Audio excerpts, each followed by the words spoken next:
மத்திய மாநில அரசுகள் தவறான கொள்கைகளை கடைபிடிப்பதாகவும் இதனை கண்டித்து தமிழகம் முழுவதும் மாபெரும் உண்ணாவிரத போராட்டம் நடத்தப்படும் என மார்க்சிஸ்ட் கம்யூனிஸ்ட் மற்றும் இந்திய கம்யூனிஸ்ட் கட்சிகள் கூட்டாக அறிவித்துள்ளன.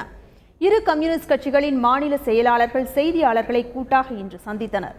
அப்போது பேசிய மார்க்சிஸ்ட் கம்யூனிஸ்ட் மாநில செயலாளர் ஜி. ராமகிருஷ்ணன், மத்திய மாநில அரசுகள் தவறான பொருளாதார கொள்கையை கடைபிடிப்பதாகவும் அதனை மக்களிடையே எடுத்துரைக்கும் வகையில் வரும் 25ஆம் தேதி முதல் 31ஆம் தேதி வரை மக்கள் சந்திப்பு பிரச்சார இயக்கம் நடத்த உள்ளதாகவும் தெரிவித்தார்.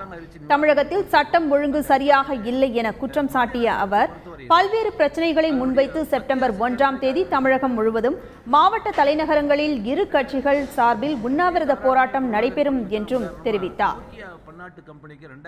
ஆகவேதான் இரண்டு கட்சிகளின் சார்பாக இப்படி இயற்கை வளம் கொள்ளை போகக்கூடிய மணற்கொள்ளையை எதிர்த்து சட்டம் ஒழுங்கு பராமரிக்காத சட்டம் ஒழுங்கு பாதுகாக்க மாநில அரசாங்கத்தை எதிர்த்து பல்வேறு கோரிக்கைகளை முன்வைத்து இரண்டு கட்சிகளின் சார்பாக ஆகஸ்ட் மாதம் 25ஆம் தேதி துவங்கி 31ஆம் தேதி வரையில் தமிழ்நாடு முழுவதும் இரண்டு கட்சிகளுடைய பல்லாயிரக்கணக்கான குழுக்கள் கிராமங்களிலும் நகரங்களிலையும் மக்களை சந்தித்து ஒரு பிரச்சாரம் நடத்துவது, ஒரு மக்கள் சந்திப்பு இயக்க, ஒரு மாஸ் கான்டாக்ட் ப்ரோக்ராம் என்பது ஆகஸ்ட் 25 to 31 தமிழ்நாடு முழுவதும்.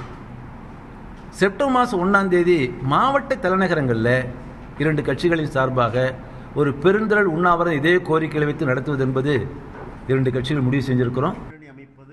தொடர்ந்து பேசிய இந்திய கம்யூனிஸ்ட் கட்சியின் மாநில செயலாளர் தா. பாண்டியன், சிபிஎஸ்இ பள்ளிகளில் சமஸ்கிருத வாரம் கொண்டாடப்படுவதற்கு கண்டனம் தெரிவித்தார்.